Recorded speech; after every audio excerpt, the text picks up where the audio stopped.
Education meeting minutes, April 16th, to Board of Education closed session meeting minutes, April 16th, 2024. Actual payroll, bills and checks, personnel report, 8th grade graduation students, consolidated district plan, and equipment furniture disposal. Moved. Second. Who moved it? Sorry, Pfisterer moved, and Ronstadt second. Roll call. And then could we please take a vote? Okay. Do you want to, before I take the vote, note the time they came in? Oh, and then at 7:05, both President Grimpy and Ms. Bianchini joined us. Okay. So I am calling the roll on the consent agenda for the two who just walked in. Okay? And the reason I say that, oops, hang on. Okay. The reason I say that is because Bianchini, you're first, yes or no? Yes. Okay. Hang on one second. Why won't it let me say yay? Because she's marked absent. Got We'll it. fix it in a minute. Okay. Camardo? Yes. Friedland? Yes. Grimpy? I vote yes. Yes. Pfisterer? Yes. Ronstadt? Yes. Motion pass. Okay.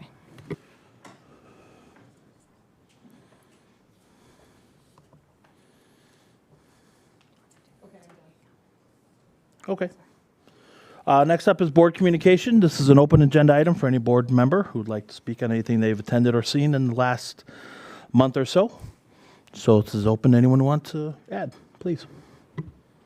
Go ahead. I stopped by the prom at Prairie Trails, which was pretty stinking cute. The decorations were really over the top. The kids and the parents were just having a blast, and I could definitely see that becoming an ongoing tradition. And that was all put on by the PTA, which was pretty amazing. But of course, the staff was there to support it, and it was really cool. Anybody else? We had the 5th grade and from both schools come together at the orchestra concert. So it was the first time that they played together here at this building since they're all coming here next year. And it was really, really fun to watch them and just excited. They were very excited to see the 6th graders play. So it was really neat to have both the concert band, the 6th grade orchestra, and then also have the 5th graders all come together. It's really cool to see. And I know Mr. Fiorito's not here anymore, but I love to tout our music program as well. It is really amazing what Mr. Smith, Mr. Flowers, Mr. Luke accomplish in such little time with these kiddos. So, well, not young kids anymore, but with our students. I was at that as well. Also, last night I was at the chorus concert at Indian Grove, which was equally as enjoyable. So, yeah, a lot of stuff going on. Anybody else? Yes, we were just coming from the dinner with the board, as well as some of our teachers, our wonderful teachers and administrative assistant from Indian Grove. And it was just an amazing experience to get to hear what's going on within the school, and then some of the feedback that we got concerning the district and just wonderful things that are going on. So it was a great experience to be able to sit down with staff that I was not familiar with and just get that feedback. I just want to say happy Teacher Appreciation Week, and it's been great to watch all of the parents and PTCs come together to do special events for teachers, but I think sometimes the best thing you can send is a thank you note, so reach out to your teachers and just say thanks.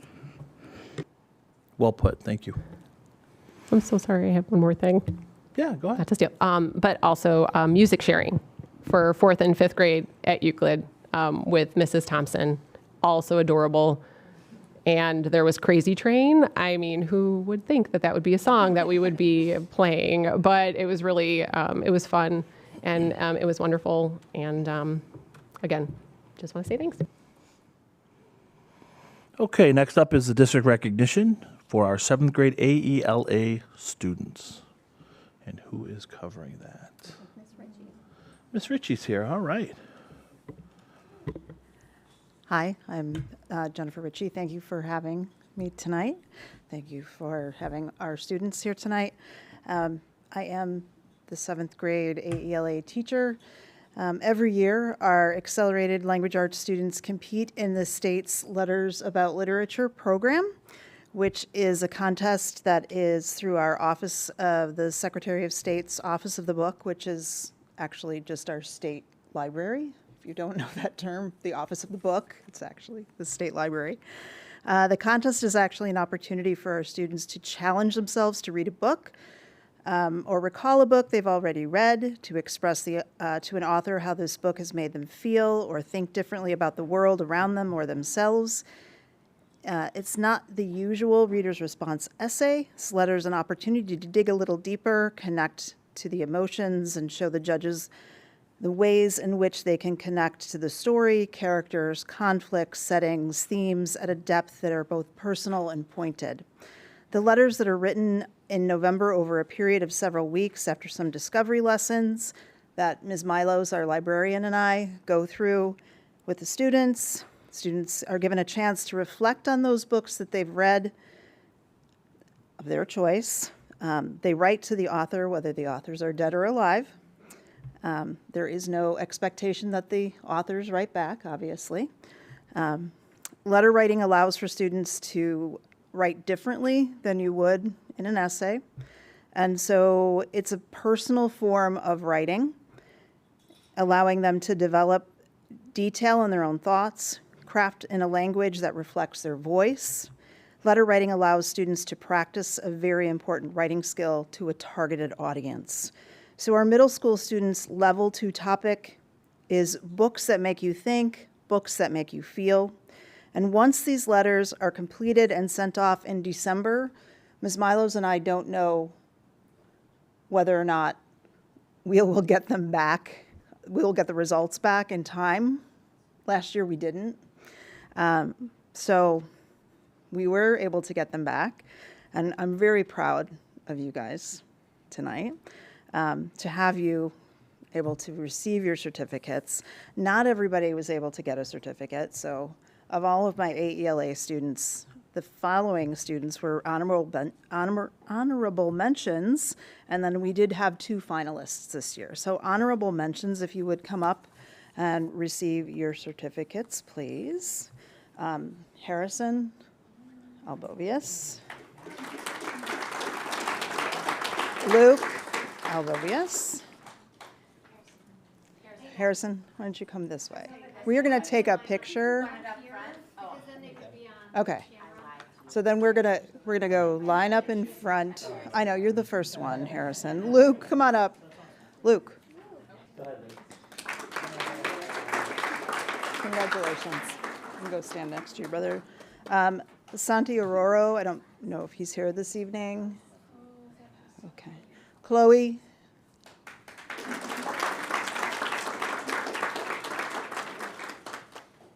Zara Fatima. No. Okay.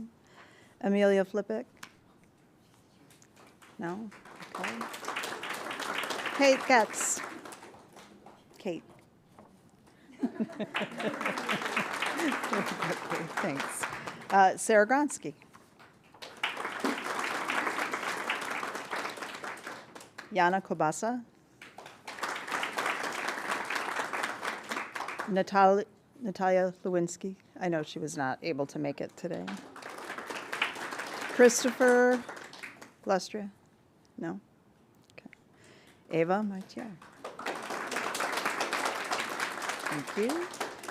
Callista. Thank you. Callista, okay. She's going around the back. That's fine. You can do that. Sam Murray. Okay. Ash Patel. Jordan Patterson. Thanks, Ash. Megan Phillip. There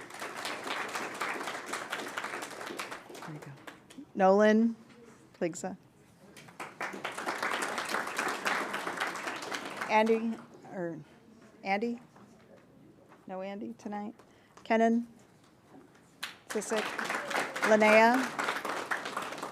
Linnea Sutter. David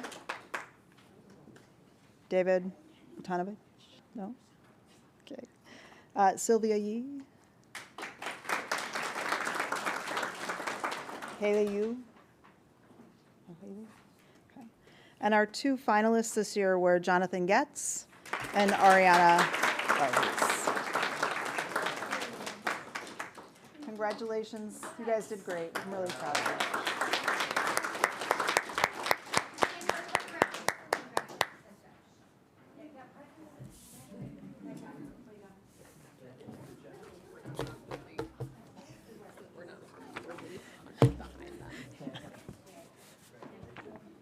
This is so cool. I think it's so cool.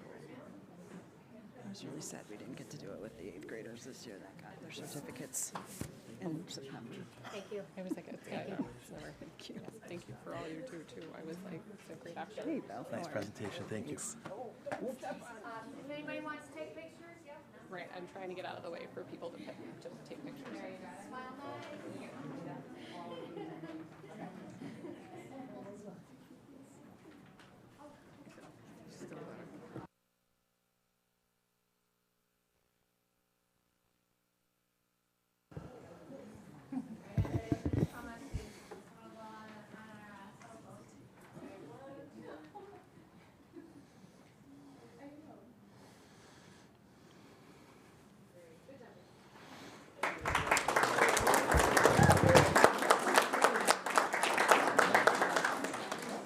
And we've got refreshments in the back, so we're going to take a 15-minute break. Please grab one and enjoy, and feel free to mingle a little bit.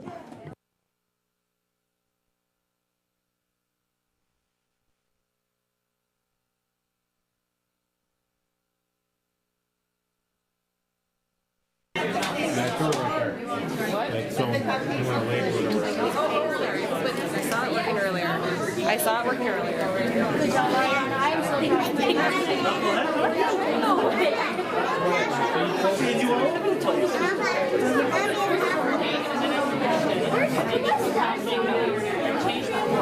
I have to go to like the middle a little ways, like I'm still not right. I'm thinking.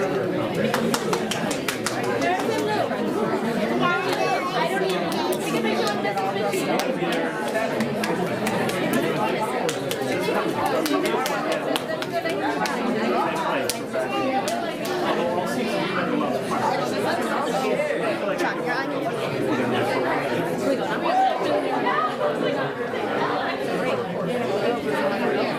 the rest of the meeting is it just the live feed that's crashing? What? Yeah. Worst comes to worst, record and Great. Thanks for coming. Thanks for having us. I was going to get a crayon. I'll be there. Graduation. You all dressed up? So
What are you playing?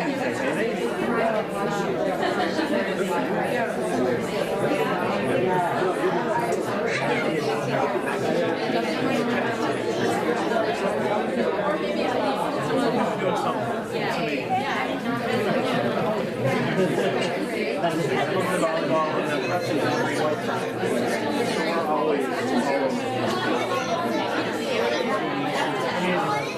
grippy.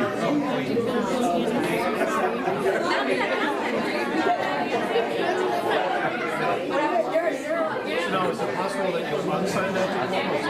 It'll be a whiteout. Erase it. Should be good. Should be locked in. Put anything in your school bag that you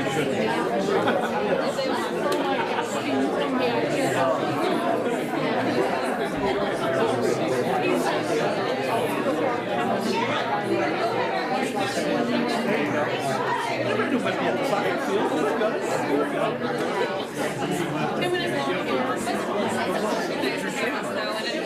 Let's go back to throw it. That phase is long gone.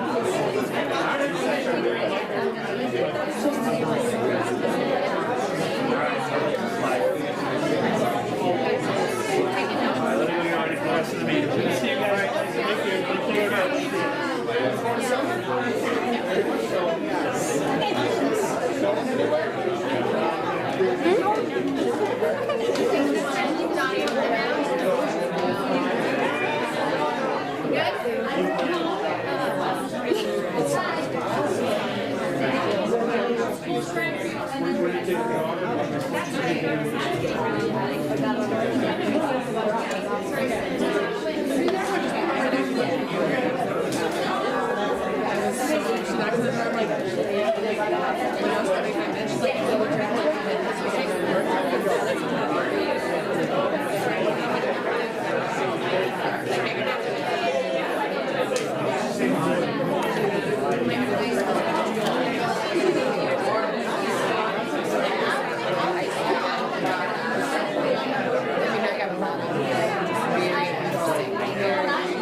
Thank you.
and we look forward to continuing that going forward.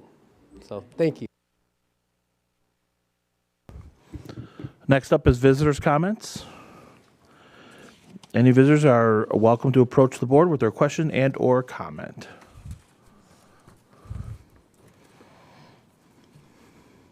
Hearing none, we'll go forward to new business. Whoop, sorry, yes. Okay. I know, I'm so excited.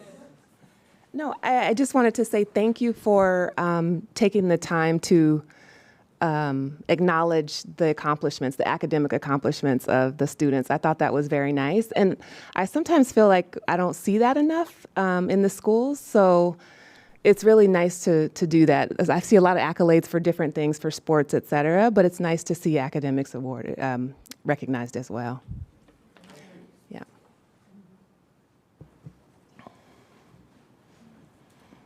Okay, next up is new business, education services. Christy, you have the floor. All right. Good evening, everybody. Thank you for allowing me this brief opportunity this evening just to give you an update on our progress with our middle school math audit.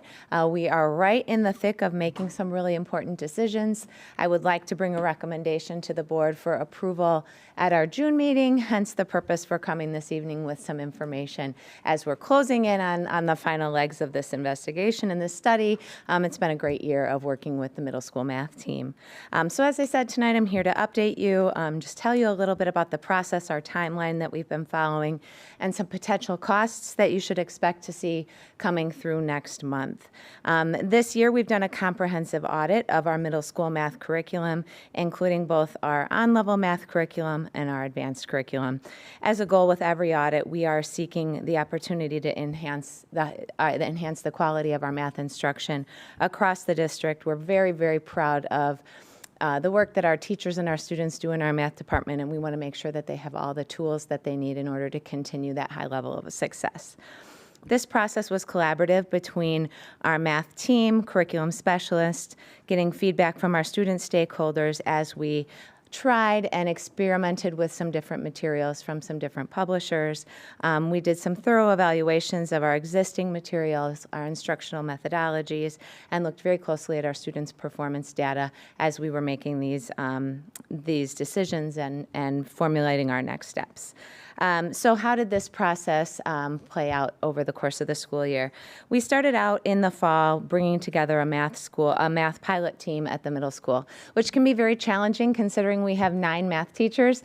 We would love to have everybody at the table to make these decisions, but bringing 9 teachers together at any point during the day frequently can be pretty difficult. So when we chose our math team, we made sure that all grade levels and all course levels were represented at the table so that they could bring information back to their teams as we were experimenting with our core beliefs, our values, really locking in on our foundation, and then looking at materials as the year progressed. So we started with just that. We started with our core belief statements as a math team. We really wanted to make sure that the materials we chose really held true to what we believed good math instruction looked like in our building. And I did share that statement with you in the board memo this evening. I was very proud of our math team for the work they put into this. And I will tell you, when we sent out the survey to the entire math team to get feedback on core beliefs and values, I was shocked by the alignment between all members of the mathematics team in terms of what they really thought math instruction should look like in a middle school setting.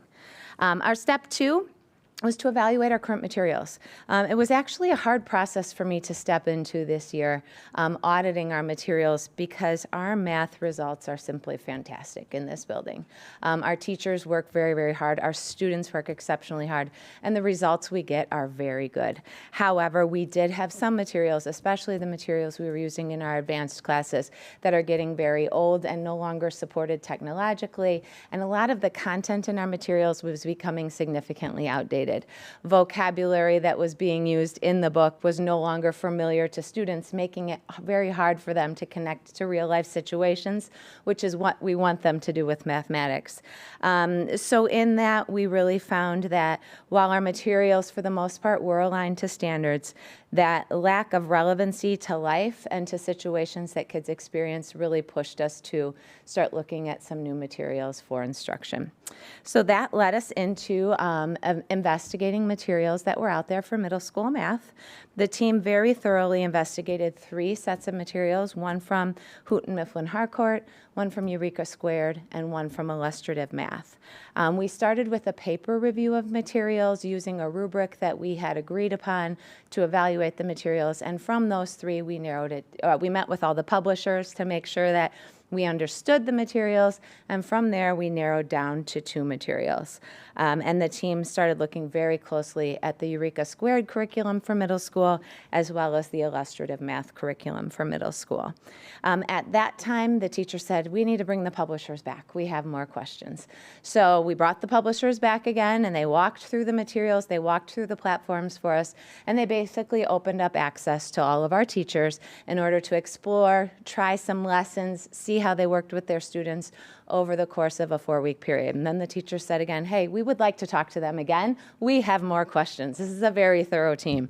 So I was very, very thankful for the April Institute Day because we could have all members of our math team sitting around the table with our publishers. They gave up their time on that Institute Day to sit with publishers in the morning and in the afternoon, even during a solar eclipse, to learn a little bit more about the math materials in front of them. From there, I sent them back out to keep trying, keep experimenting, and I asked them to redo the textbook evaluations for a second time, giving me their individual feedback on the different programs, and then I analyzed all of that data and very recently brought that back to them, coupled with the quotes and the estimates from the 2 publishing companies. Now, I will tell you, I would not show them that. I would not show them the quotes until they really started digging into the data and explaining how they felt about the different materials in front of them. And then when we got to that point, I said, okay, now let's look at the dollars and cents, because we want to be fiscally responsible stewards of our community. And I want to make sure that what you're telling me you need as a teacher is also the best choice when it comes to looking at the amount of money it will take for us to put this in place. And then I asked them to leave. I didn't ask for their opinion at that point. I said, you're going to reach out to me in the next 48 hours individually, and you're going to let me know where you're at.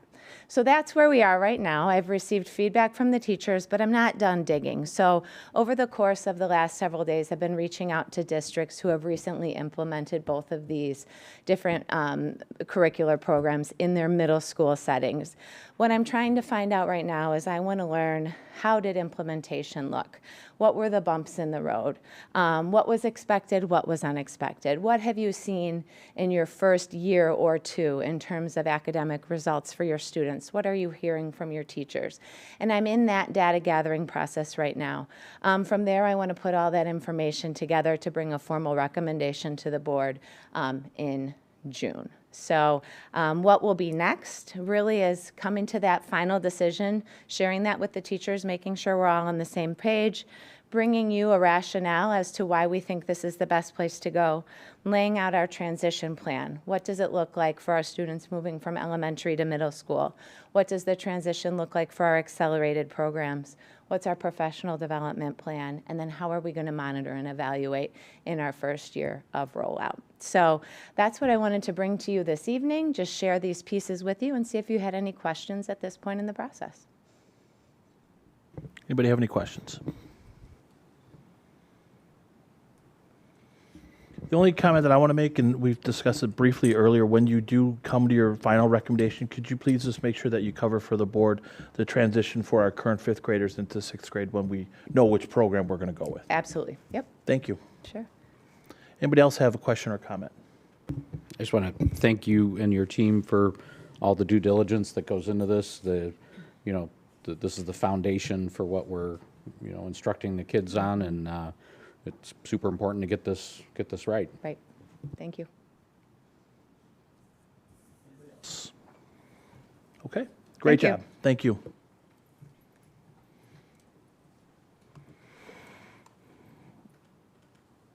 So that'll be another presentation. It's not going to be on the consent agenda. Correct. Perfect.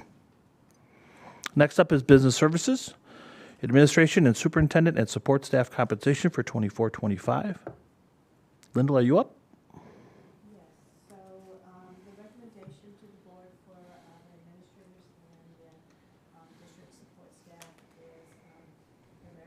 turn your mic on? Thank you. Thank you. Sorry.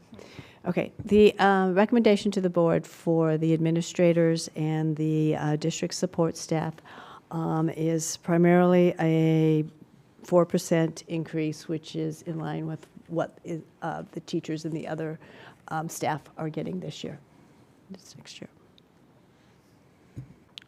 Okay, can I get a motion and a second to approve the 2024-2025 compensation for the administration as presented? Motion. Second? Moved by Ronstadt, second by Bianchini.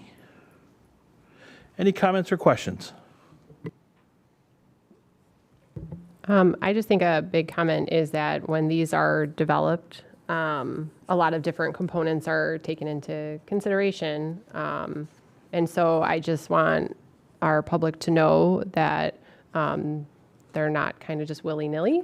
There's a lot of thought and process that goes into this, along with the evaluation tools that the district utilizes in order to make for Dr. Meggerly to make good judgment calls on where she sees things going and how performance is working out within the schools. So I just want to make sure that people know that she is being fiscally responsible and doing the best that she can based on very formal evaluation tools. Great point. Thanks for adding that. Anybody else? Okay, Mrs. Johnson, could you please call roll? Bianchini, Yes. Ronstadt, Yes. I vote yes. Pfisterer, Yes. Friedland, Yes. Camardo, Yes. Grimpy, Yes. motion passes. Okay, next up is the administration support staff compensation, 24-25. So this, Is there anything- Go ahead, sorry. I think it's the same. They was included in the last one. Oh, sorry. I think it's basically the same update. Next up is the superintendent compensation and contract extension. Just a minute, I've got, You have another motion, I have another motion. This is the support personnel. but it's the same. Yeah. It's the same update from Dr. Schuster. Oh, I gotcha. I understand what you're saying. Okay. Nothing else for her to present. Yeah. So we can just go into the motion. Right. Sorry. So let me entertain a motion and a second to approve the 2024-2025 compensation for the administration support staff as presented. Motion. Second. Moved by Ronstadt, second by Friedland. Any comments or questions? Hearing none, Mrs. Johnson, could you please call roll? Sure.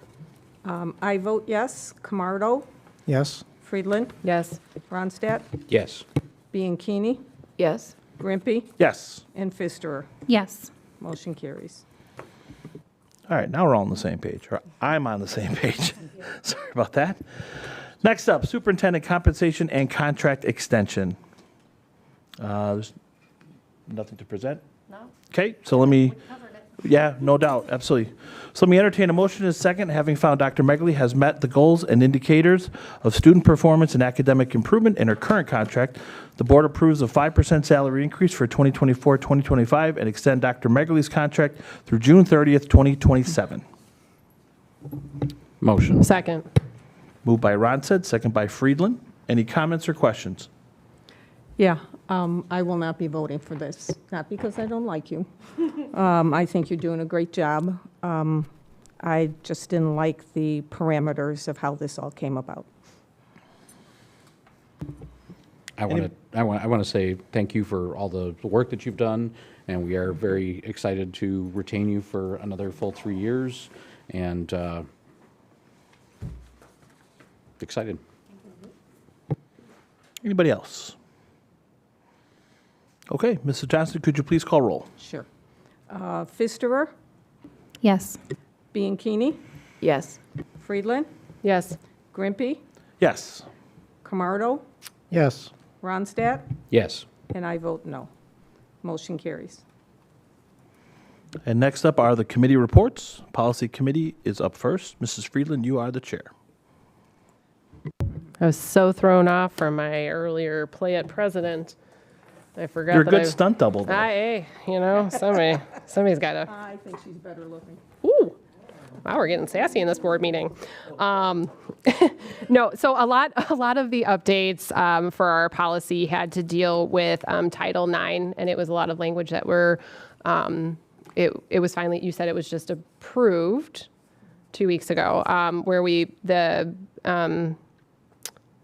the press, oh my gosh, the policy is now pulling out the sexual harassment component of just the Title IX sexual harassment policy. Instead of that, they're going to cover a much broader spectrum of anything having to, oh my gosh, I'm so sorry, guys. I really am flustered today.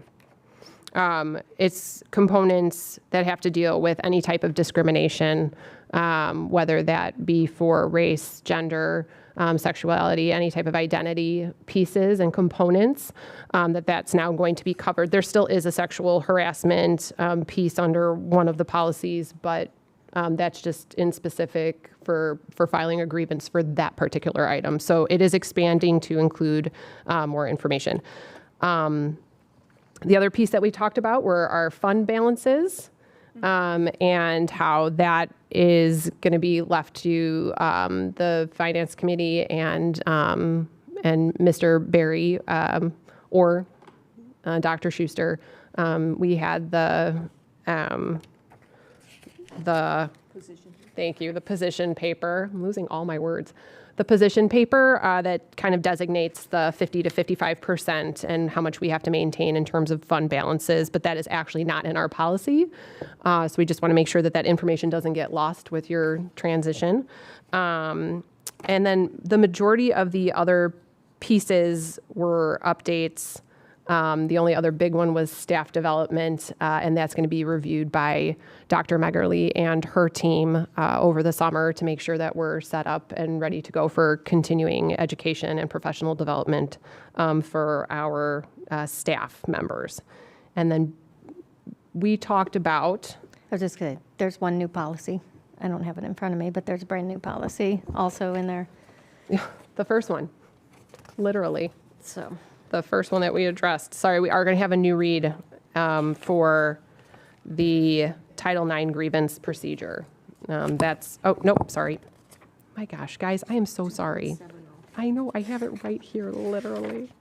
It is for the discrimination and harassment on the basis of race, color, and national origin prohibited. And we're going to post that on the site. We won't approve these until the July board meeting. So we can have a first read and a second read and then go ahead and approve them at that point. But we did want to address the committee portion that we discussed at our last meeting for future topics. And there is nothing in our policy that designates whether it is 1-year assignment or 2-year assignment. So that is left up to the discretion of the board president as to how they would like to manage the committee assignments. So that is our feedback to you, Mr. President. Okay. So I have homework. It's fine. It's not a problem. That's it for the update? Not that that's it as if it was nothing. I don't want to cut you off. Great. Next up is the Benefits Committee. Mrs. Johnson, you are our board representative. Nothing to report because they meet tomorrow. Groovy. NSSEO, Mr. Ronstadt. Yeah, so lots going on. They got ESY starting the second week of June, and the attendance rates for NSSEO are something like 90-some% of the kids go to ESY. I mean, they all qualify. They all got IEPs and that. So that's a big effort and just kind of extends the school year. We worked on and finished the first superintendent evaluation. We use Super Eval, so we like the tool enough here that we reused it at NSSEO, and Dr. Schnorr's doing an awesome job, and we're really excited about next steps and continue to focus. Really, I think the primary focus right now is just better alignment with the member districts, and tightening up that relationship to make sure we're providing the services and the value that our member districts are looking for. And then the next thing we're doing in June is we're reviewing a couple finalists for strategic planning. So that's going to be another effort to, really dig deep into the organization and see what we can really do next. And I'm excited about that. So, and then with my recent move in district, I'm hoping to stay on as board president there. So, Nice. I do have a question. So, we approved our version of the budget. Has that been approved by all of NSSEO? all of the member districts? Yes. I guess that report, I don't know specifically off the top of my head No, if that's okay. that's done. I know that there've been very close coordination with the finance folks and NSSEO in putting together this year's budget, especially with some of the pending capital projects that they're looking to do. So I don't think we've ever had any issues getting the. So I guess it's more of a procedural question. So Yeah. do we approve it and then you guys approve it, or have you already approved it and then it comes to us?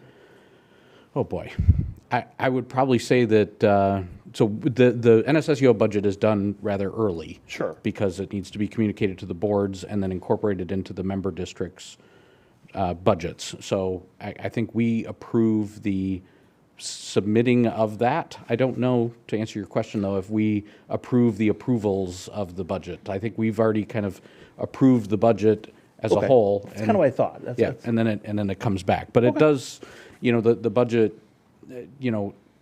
NSSEO differs to River Trails because we have a pretty fixed revenue stream here. But at NSSEO, if a new student attends, there's a tuition that gets associated to it, and the costs are variable. So we're even making some adjustments there to, just improve the speed at which they can move on stuff. So like, in the past, if they bring in a new student, they might have to wait, and it's kind of ridiculous. They'd wait weeks or a month to get a position approved which is already paid for, to then fill. Sure. So now we've changed up some policies to allow them to, if they get a placement, they can go start hiring, Gotcha. move right on it. And then I know there are some talks, and Lyndall can touch on some of those about, and part of that strategic planning too is looking at some of the construction needs. Basically the buildings there are kind of in the shape that, Euclid and Indian Grove are. So they're looking at their, kind of generational outfits that are going to be needed at some time. Sure. And obviously, again, the funding model is different. They're not NSSEO isn't a taxing body. It doesn't hold, reserve funds. It, generally has kind of a zero balance or a zero budgeting plan. So, we're trying to assess what we want to get done and what the vision is, and then help to map out the projects in such a way that the districts can then also plan on expenditures related to those and handle it as much as possible. We've already added an extra or increased the fee to the non-member districts. So we get as a member district, we get a pretty substantial discount on the tuition. And we're in part subsidized then by non-member districts. So they pay an added cost, and we have a wait list. So if you ever question, like, I know we per head at NSSEO, we spend a lot of money, but there's a wait list of surrounding districts, which by definition are geographically not necessarily part of our district, and that want to have or send kids there, and we certainly or NSSEO takes priority of the member districts, of course. But there's the services are very good. They're expensive, but they're still cost effective for what they are. Okay. Thank you. Yeah. Appreciate it. Sorry to throw that curveball. No, that's fine. It's even after being on this board for almost 5.5 years, some of those procedural things still trip me up. So. Sure. That wasn't my intention. Yeah. All right, next up is a president's report. Thankfully, I have a very long list, so bear with me here for a second. It's a great time of year. But some of our upcoming events here at the middle school, we've got the Spring Pops concert on May 8th at 7 p.m., the Steel Drum and Bucket concert May 13th at 7 p.m., the 8th grade awards breakfast on May 17th at 6:45 a.m. We have our 8th grade graduation ceremony at Hersey High School on May 21st at 7 p.m. Euclid School has 4th and 5th grade chorus concert on May 9th at 7 p.m.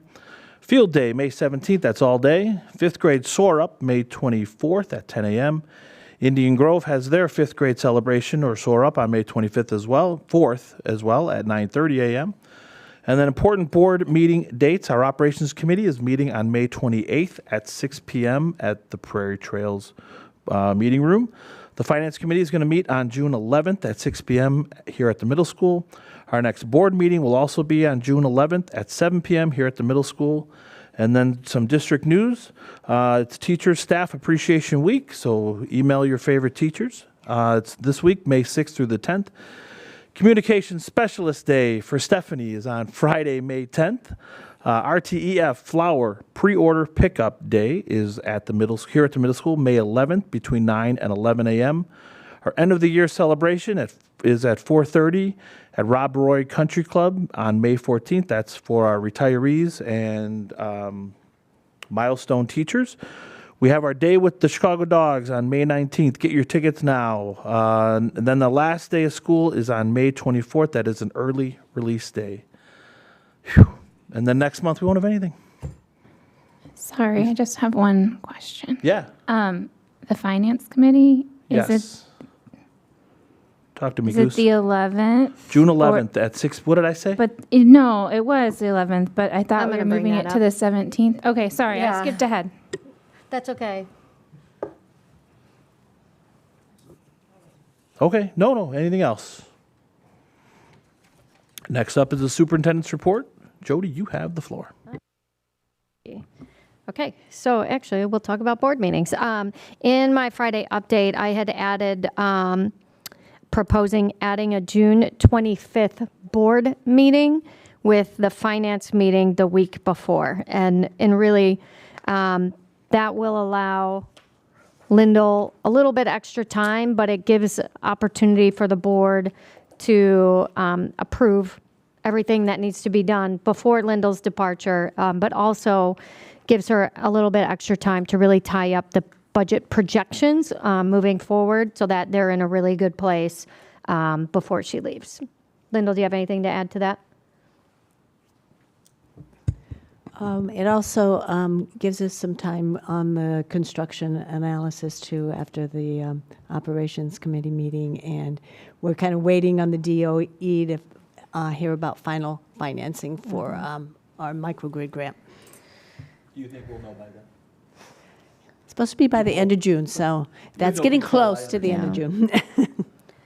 So how do you guys feel about that? Okay. Yeah, okay. I agree. I think it's Okay. something we need to do. So board meeting June 25th, finance meeting June 18th. I will be out of town June 18th. Okay. So I don't know if, I thought it was June 17th. I think I have the wrong Is it a Monday or Tuesday? Tuesday. Okay. Is it 18th? Okay. Okay. In my mind, I thought the other 17th was two, Tuesday. Donna and Becky, are you both available? Yeah, I'm available. It's a Tuesdays. Tuesday. Yeah. 18th, Tuesday. My apologies.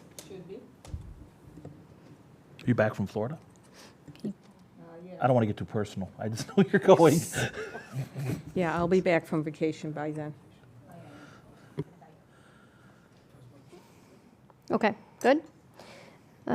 Couple other little things. I'm sorry, Yep. location for that meeting? Here is fine. No, the board fine. meeting on June Or- 25th. Yeah, here, and then finance could be at district office. Do you want to do 6 o'clock on the finance? Yep. 6 p.m. board meeting. 7 p.m. board meeting, 6 p.m. finance. And I'll send this all to you. Oh. In 3 days. Okay? Yep. Yeah, all right. Just a other couple of little tidbits. Swift K-12 is the platform that we use to send communications. It was something that we transitioned to, I think, early on when Ben started. Well, they have just told us about a week or two ago that they're going out of business June 30th. So Alicia's done a really nice job of getting some vendors together, and we've had some presentations, but just know, I mean, it's not a cost that's going to come for approval to the board, but just know you're going to see a new communication system at some point going through as a cost, but know that they were bought out by Motorola and they're basically done June 30th. So that's fun. Do they have a solution we're migrating to, or we No, gotta they do scramble? not. All right. They said, good luck. So, but like I said, Alicia's pulled together. We've already met with 3 different vendors, 3 companies, and, you know, just looking for the best, but also a long-term solution, not a Band-Aid. So, y'all got an invite to graduation, so I just want to remind you, if you're attending, please respond to that. The joint annual conference registration opens up. I think those emails went out. You may have seen them this week. So that's going to open the beginning of June, June 3rd. So Patty typically reaches out and asks, you know, who's going, all of that good stuff. What we'd like to do is, if you are requesting a stay longer than just Friday night and leaving Saturday, please contact Patty so that she can extend that stay. You know, we've just found that, like, people, you guys are busy, everybody's busy, but a Saturday night stay is not always feasible for everybody downtown, which is totally great. But we don't want to pay for the, you know, have the added expense if that's not doable for you guys. So the default will be for Friday night, but if you would like, you definitely want to stay Saturday night, just let her know. She's making those. Okay. Okay, a couple other things. Feedback in terms of the buildings presentations this year. So in the past, we had done a large report out in June of all the buildings, kind of end of year update. We talked about our strategic plan, kind of summarized the year. All of the buildings were there. This year, we separated those out individually, so I just wanted to get some feedback on how you liked that process compared to the past, so that I can think about next year. Louis. Okay. Yeah, go ahead. I loved it.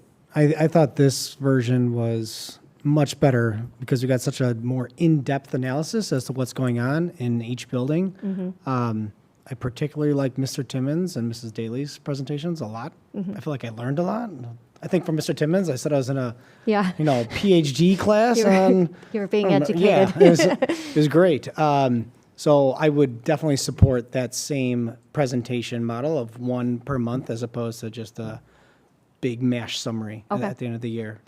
Okay. I very much agree with that and love to build on it. I mean, just highlighting our individual buildings and programs and, you know, all the good things that are going on there, both from a sporting and an academic standpoint, are really, it was really good. Yep. Really enjoyed it. Okay. It looks like we're going down the line. Okay. Yes, I liked it also, but I also thought that when we had those, we also got information from food and services, transportation, technology. When are we going to see how their goals line up with the strategic plan and what they have done? Yeah. Well, we still plan on doing an end-of-the-year summary. Okay. But just not include all of the buildings. So we're kind of talking about, you know, I wanted to get feedback here, and then we're kind of talking about what that might look like. I would like to bring the data into it, and so you can actually see, like, where our buildings are performing compared to the goal that we set on the strategic plan and also the 5 Essentials survey. But we kind of encompass all of those areas, the technology piece, because they're part of the strategic plan. So, okay, but what am I thinking, Linda, what am I thinking of where we used to get all of the buildings in here and they would give us their school improvement plan and then food and service would talk, transportation. What am I meshing two things together? We've done it a variety of ways, and that was one of the ways that we did it and they would talk about their you know, what they'd done the past year and what they were planning to do the next year. So this time we kind of broke it up, and they talked about what they've been doing. The principals each talked about their plans individually. Well, I agree with what the principals did for the buildings. Yeah. What I'm looking for is, we need the other departments Well, to we've come in kind, yeah, here. we've kind of done that. We did that with food service. We had a presentation about food service. Okay, right. And then there's been quite a bit about technology, too. So we've been doing more in-depth kinds of presentations. Okay. Rather than one whole big summary, whole big, huge presentation. Okay. And there'll be a summary at the budget presentation Okay. of each school, but Okay. or of each area. So it was a different way of doing it, more in-depth and spread across the year. I'm not going to be redundant. I also liked that we got to go to the buildings instead of having them present here for every single school. Okay. And then everything else that everybody said. I also like those. I thought that they were amazing, and I'm wondering if we can figure out some way to get that mass of parents to stay then for the meeting. So maybe offer the cookies and the cupcakes at the end of the official board meeting might be nice. But it was Bribe amazing them to to, stay. yes, it was amazing to get to be in the building, hearing the presentation, and actually see physically what was going on. I particularly loved the children's presentations in each building that we went to. It was so rewarding to see what the students were doing and their excitement and get the energy of the building. So I was not privy to what was done last year, but just seeing it being done this way was excellent. Thank you. Yeah, I agree with what everybody said. One part that I really enjoyed was we did, and it was because of the infrastructure projects we're doing, as we went on a tour of Euclid, went on a tour of Indian Grove, and I actually think that's something the board should do at every school every year. Like, I think we should be going into the classrooms, seeing like the environment. We're all voting on these things at a very high level of like improvements and projects, but like sometimes seeing things really makes a difference. And I think it grounds you into what you're doing. So I would recommend that. I don't know if you do it on like a hop on a bus and go school to school and Dan walks us through, or we do it like before the meeting that we're at each school. I'm open either way, but I think it's important. Okay. Well, we've just to jump in for a second. We talked and we haven't made a decision yet. But as the PR committee meets, we're talking about maybe doing like a different kind of open house for Euclid after the construction's done. So that might be something that would suffice because there'll be new stuff to see. I know you're. Yeah, Euclid, but I want a tour of trails. Sure. I No, want to see, like, I want to walk around and see what's going on. People don't have to be in the building. No, I don't disagree. Yeah, I'm just but saying that we're covering that. definitely we should have before and after pictures and a Sure. big celebration at Euclid, and I agree. So that we're covering. Yeah. I'm with you on that. The only thing I want to add that hasn't been said is I don't necessarily want to replace the meeting with the principals because I'd like to hear, it's great that we heard what they want to do, so I'd like to hear a summary of, did it work? Did it not work? What did they learn? What do they want to replace it with maybe next year? I mean, everybody has goals. I totally get it, but they don't necessarily meet them, and that's not a negative as long as it's a learning experience. So I don't know what the rest of the board feels about that, but I still would like to hear from the principals during the summer to kind of hear as a very quick, overview of a scenario, or I'm sorry, synopsis of how their year went. Maybe like a more kind of business approach to how things went Yeah, versus they don't kind need of to get in the weeds. Just presentation. overview. Yeah. We don't want to turn it into a marketing event either. We do have Correct. to stay down into the, we've got And to- having them all here, if they went into that much detail, we would be here forever, which we want to keep an captive audience. But Okay. I don't know, am I alone in that, or? I'll chime in here. I would think that when they come to do their presentation next year, they say, last year, we were going to do da-da-da-da-da-da-da-da. This and this didn't work out, so this year, we're going to do da-da-da-da-da-da as part of our school improvement plan. I mean, I think it would flow. That's how it used to be. Am I right on that, Lyndall? Is that how they did it? Well, I think we combined both in June. Yeah. This is how the year went, and this is what I'm looking, you know, Right, this is kind of what exactly. I'm looking ahead. So, yeah, you kind of. Yeah, okay.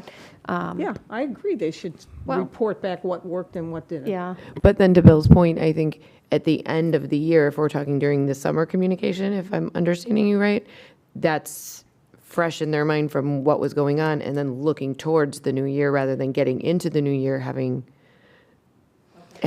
us not briefed on that, I think is the point Well, this of was doing. helpful. I mean, yeah, I mean, I think so too. So it's just, you know, again, the feedback is helpful. I asked the principals how they liked it, and they really liked it. Like, they enjoyed talking about the work that they were doing and sharing that with you guys in more of a, you know, in some level of detail, because they are working really hard. And so to feel the pressure of having to zip through the presentation in June, because they know it's a really long presentation, they really liked being able to go deeper. So, And it showed. yeah, exactly. Okay, next tidbit of feedback was retirement contracts. I had asked to gain some knowledge of, you know, my own understanding, just in terms of how you guys like to handle that for administrators. And so I had shared some information that had been gathered in the area from the local districts in terms of what they have in place. So really, like most districts, the information I shared was 17 districts don't have a formal plan for administrator retirement. 7 districts do have a formal plan for administrators. Of the 24 districts reviewed, 25% of them follow the teacher contract, 25% follow some type of past practice, which is different than the teacher contract, and 38, the majority, I guess a slight majority, negotiate each one-on-one. So a couple districts had no idea because they really didn't have anybody retire recently that they could remember, so they couldn't even weigh in on the practice of the district. So, and then 12 of the 24 districts offered some type of benefit other than raises. So I guess I'm just looking for, if somebody comes to me, an administrator wants to negotiate a retirement contract, I just want some guidance from you in terms of how I should direct them. I feel like I heard a little bit last time that your past practice has been negotiating them one-on-one. So the question is that a practice you want to continue? I'm going to say yes. Yes. Okay. I would agree. Yes. Yes. Okay. I guess I just don't understand the reason, like, why they're negotiated. Like, to me, we have, like, employment, like, there should be some, there's policies and procedures for everything else, right? And, like, everything else is contract and, like, agreement, and, like, you know, usually you get a thing about benefits. I understand this is special because it's retirement, but I feel like there should be something. We're just, right, H1 is just whatever, just so it's consistent. There's no consistency. Like a standard. There should be a standard. I'm happy to, like, look at each, I mean, I understand there's, like, individual situations that could be considered or redone, but, like, it seems like there should be a baseline, no? Like, there should be something that's done, and you have to accept their retirement either way, right? Like, so you vote on it either way, but it seems to me that there should be some standardization of it. That would be my preference. And I think when we were discussing this initially, like, my take on it is we have people who are willing to follow the teacher contract, but that teacher contract is locked in. So those individuals have a standard that they have to follow. But then we don't have any, and it's the same thing for ESP. So we have, you know, EA and the ESP contract. Like, we see that things are already set up, and that's what they have. I don't understand how we don't have that also for administrators, but then sometimes there's the wanted benefit of the teacher contract components. And just, it really, I mean, just piggybacking off of Becky, I have a really hard time with nothing. I think that the combination of the diversity of the positions, the frequency that it happens, the experience that an individual has, there's a lot more variations in that than there are with the teachers. How? We have a teacher who's been a teacher for 30 years, and when they retire, they get what's in the contract. These are administrators. Yeah, but I you also- understand. yeah, but What you I'm also- saying is we want people to play off of, we've had people who've said, oh, I want the same increases as the teachers, or I want the same stipend as the teachers. But if we're going to use that, then no, then you don't get anything from the teacher contract. That's what I'm saying. Like, that's what gets confusing. Is there are components that we want to cherry pick out of the teacher contract, but then there's no boundaries. Well, part of why I say that we individually negotiated is that we then can discuss all these elements on an individual basis as they come up as infrequently as they do. And we can weigh all of those different parameters. I don't know how, I mean, No, I mean, this just might be something that like we just agree to disagree on. I just don't. I'd love to hear a framework. Do you have something like in mind? I don't when you put me on the spot No, I like know, that. but- I mean, technically, I would want to get feedback from a couple people because honestly, like when we go into retirement contracts and we talk through negotiations, like we're establishing things based on a large group of people. And I understand that certain positions are more specialized, but that doesn't mean that other individuals aren't also working hard for their retirement benefits. I find it, so Well, anyways, and I'm not gonna I get think into that's the- why I brought to you what 24 different districts do, just to show you, what's out there. I mean, not that it's a grand majority, but Is this it something- varies. It's not an easy topic. I think that's. No. Is this something then that we can come to, again, that happy medium in which there is a structure that we work off of, still leaving room for those negotiations? Is that what you're saying, Janine, or are you saying? I think it's kind of like either you have a structure or we just Yeah. we just go one off here, and that's where everybody is leaning towards. So I mean, I understand that that we're the minority in this, so that's fine. I'm just saying that I was just voicing my opinion on the matter. Mr. Camardo, do you have a thought? I do. It's either between framework or ad hoc. I support framework. And I think that was the buzzword. And it takes time to develop one. So I'm in favor of spending the time and effort to create said framework and what parameters we want to set, and there's ranges in there and variables we want to consider. But I think since there's obviously a lot of diversity amongst the 24 districts, there's no real clear set standard.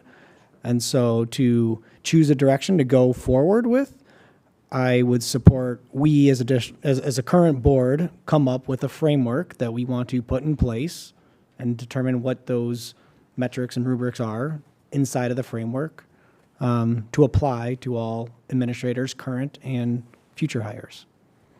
I was thinking the same. Like, I don't know if we even have to list out what the entitlements are, but you say, well, we evaluate each person on an individual basis and see what it is. We don't even have a framework of a list of questions or a rubric to do that. It's just, is it just vibes? Like, how are we evaluating this? Like, and in fairness, we might evaluate it one way and the next board will evaluate it completely different. And so to me, that's not really fair to the employee either. Like, Is this something that would be decided in committee? Who would be the person to set the framework up?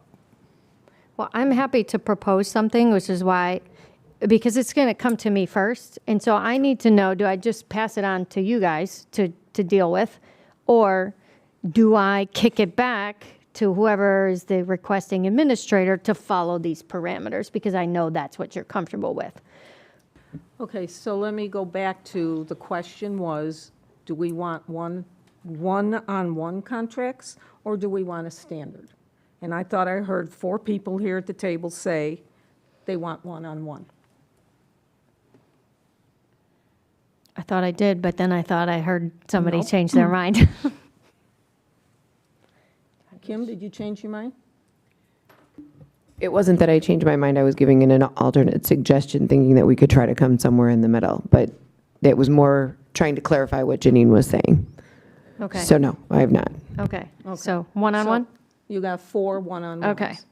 And just to give you some background, I pulled all of the old retirement contracts for administrators that I've been involved in. I mean, I've got a big folder, but I just pulled the most current ones. And how it works is they write a letter and tell us what they would like to have. And we as a board say yay or nay.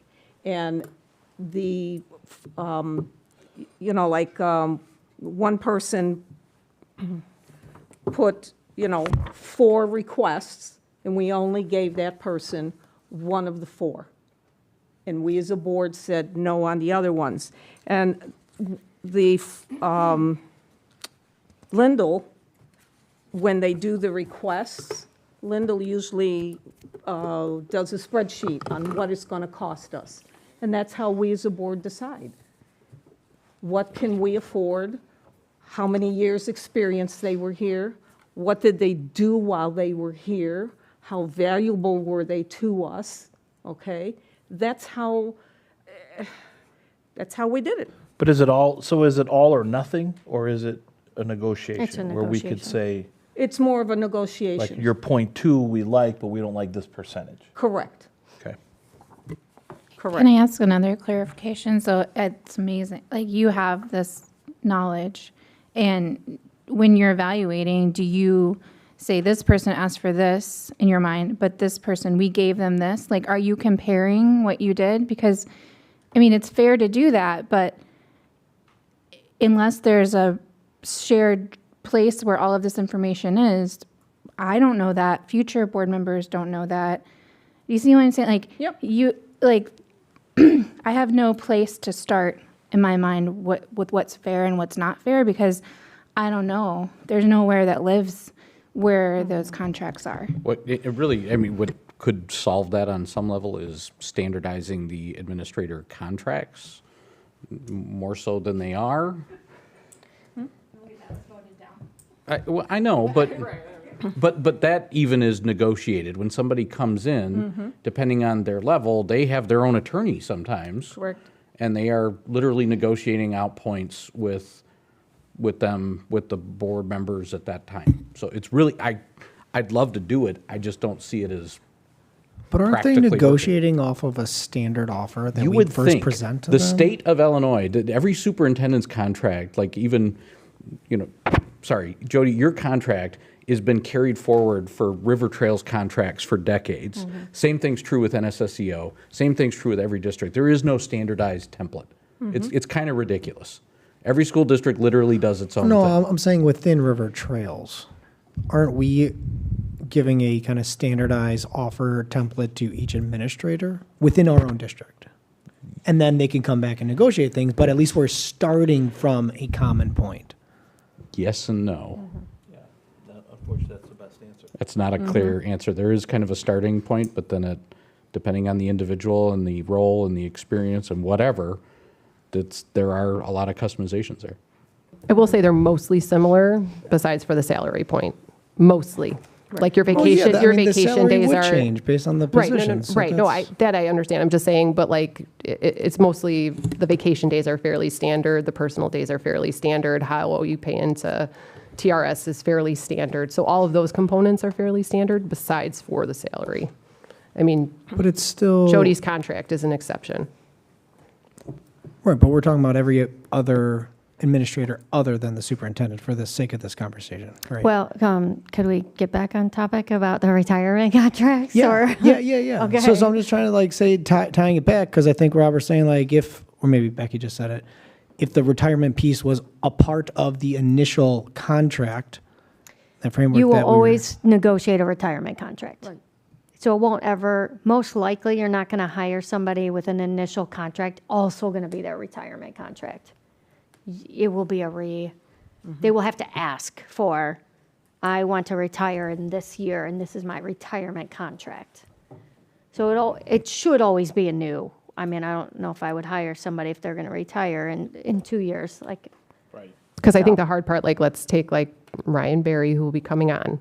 Like, if he retires in 20 years or 17 years, I mean, 17 years landscape could be very different. So it's hard to plot that far out, but there's a difference between being completely subjective, which is what I feel we are doing right now, because maybe I liked somebody. Maybe I thought that they did an awesome job. Maybe you thought they were a bunch of junk. And I go, give them everything they want. And Donna goes, give them nothing. Right, but then we sit as a board in closed session I understand and it's hassle it. so subjective. So subjective. And then what happens when the person goes, well, they got that, and why didn't I get that? I did just as good a job. I find that the whole process is very subjective, and I don't understand how we continue to do this. So the only thought that I have on that to make that kind of, because the other part is you have people that start at different points in their career, so they're carrying forward practices that were practices from the past. The only way you could do that, because to your point, you couldn't with the new school business official have their retirement planned out, but you could point it to like an overall district policy, but then that changes, right? That could change, but then that person has every right to say, but I want to negotiate that. So no matter what you do, and this is part of why I was kind of going back to the individual, is no matter what you do, you still end up negotiating certain points. You just can't, I would love to get some kind of a framework around it, but it's impractical with the frequency, the type of positions, and all of it. The variables are just too much. I don't know if we're going to, I mean, it's a 4-3 split, so obviously it's not a majority. So I don't know if we're going to get to a final resting place, but I think as you go forward negotiating the contracts, maybe some framework or standards would come out of that as you see how you guys make decisions or the conversation. Well, to some degree, the past practices are a bit of a framework. Yeah. Right? Yep. So we do have a somewhat of a framework going. Yes. Who manages the past practices? That's my question. The seven board members. Yeah. Which 7 board members? Don't. If John is not here, what do we know what the past practices are? That's my The point. retirement past, the people who retired in the past, those contracts, those retirement contracts should be in their personnel file. So we're gonna- when it comes time to somebody, so let's say when Lyndall retires, okay? Somebody should, let's pretend you're not here, Lyndall. How long do we keep So, and Barry is retiring, the person who's replacing you. And you're like, well, what did we give Lyndall? Go to her file and look. You pulled out a couple to show us. Everybody's retirement contract is in their personnel file. So you just go pull them and look and see what we've done in the past. Yeah, and The only thing that's not, I can tell you right now, because I went looking, their letter asking for their retirement letter, what I asked for, what they asked for. The initial. Yes. Yeah. Hi, I'm retiring and I would like to have request 1, 2, 3, and 4. Those letters, I am sure, are not in there. There's also not a minutes or a record kind of Well, from if that you to go- the. I guess you could find it, right? If you go back far enough in the closed session minutes, it's more, the minutes were more spelled out. They talked more about, he said, she said, they asked, they did this, they didn't. Nowadays, the minutes are kind of short and sweet. There's not a lot of conversation in there on something like this. Okay. Good conversation, everyone. I'm going to move on to district goals. I should have done these first. All right. Here we go. Okay. So district goals for next year. So this is just information we'll come back to for approval next board meeting. Oh, I turned this off, right? All right. So I put this up. I know you've seen it 100 times, but I just wanted to make note. The strategic plan ends next year. So in June, I will be bringing some information on options in terms of how to move forward developing a new strategic plan. But the strategic plan obviously informs the district goals. So we're still rolling on our last year here. Okay. I don't know. I got to get over Patty, I think.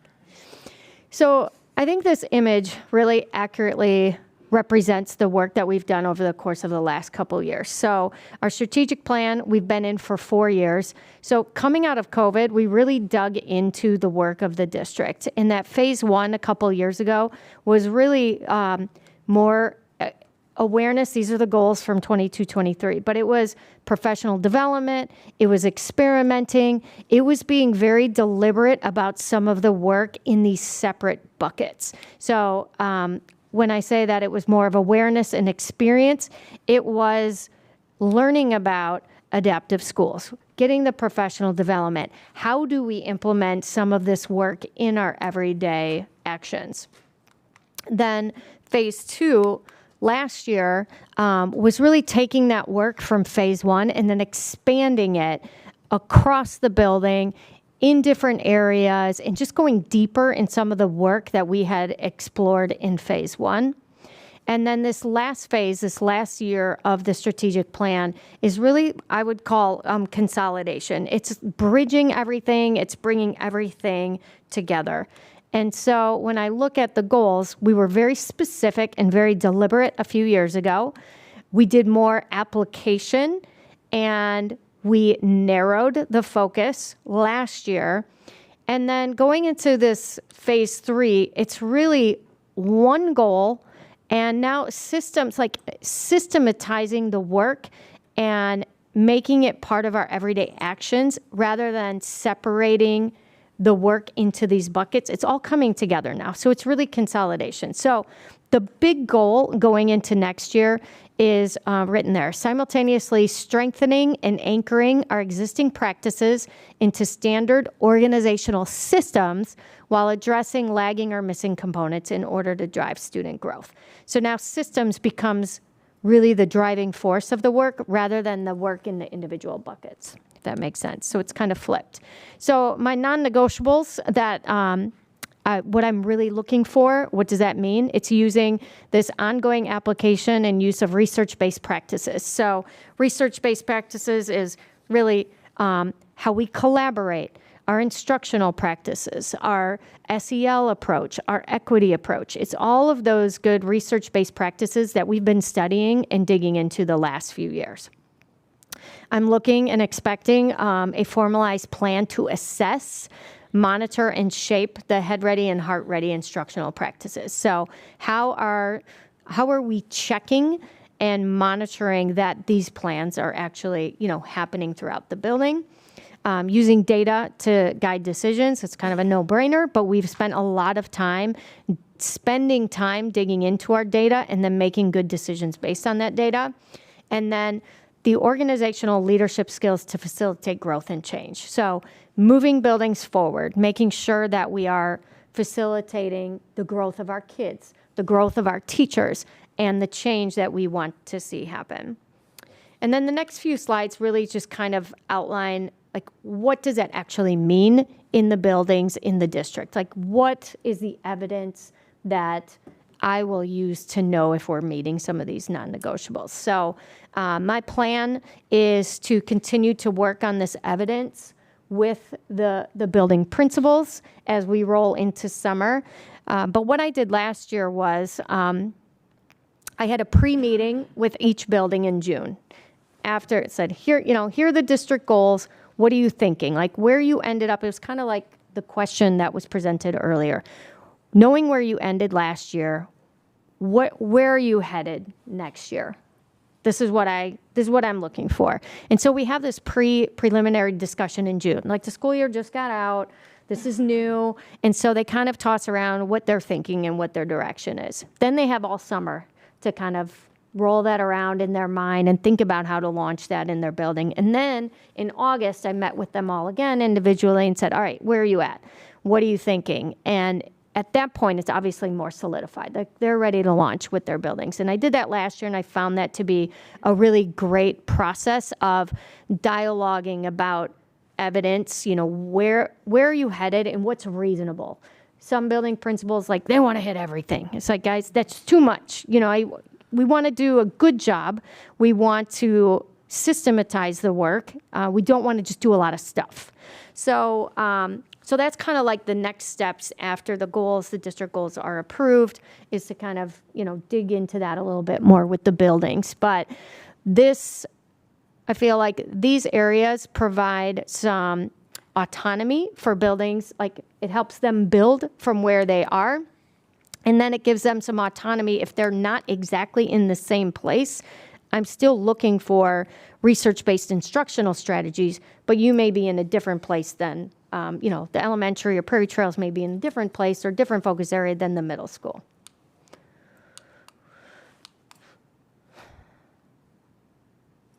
Questions, comments, thoughts? I'll go back to the... Laid out very well.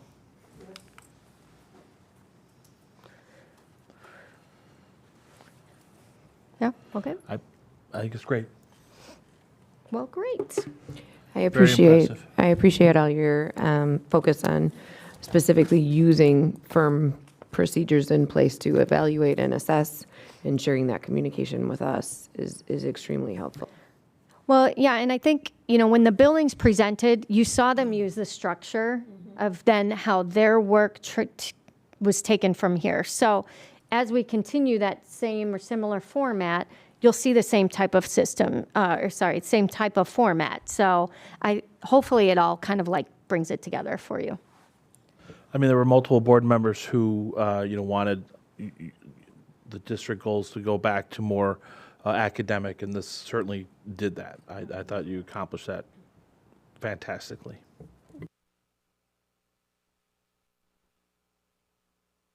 Does that conclude your update? That does. Thank you. Okay, let me entertain a motion in a second to go into closed session for the matters of personnel at 8:37 p.m. Moved. Second. Moved by Pfisterer, second by Bianchini. Okay. And that was 8:37, you Yes, said? ma'am? Okey-doke. I vote yes. Friedland? Yes. Pfisterer? Yes. Ronstadt? Yes. Bianchini? Yes. Grimpy? Yes. And Camardo? Yes. Motion carries. Let me Okay, let's go. We'll go into closed session at 8:50. Give everybody a chance to stretch your legs. 8:45. 8:45.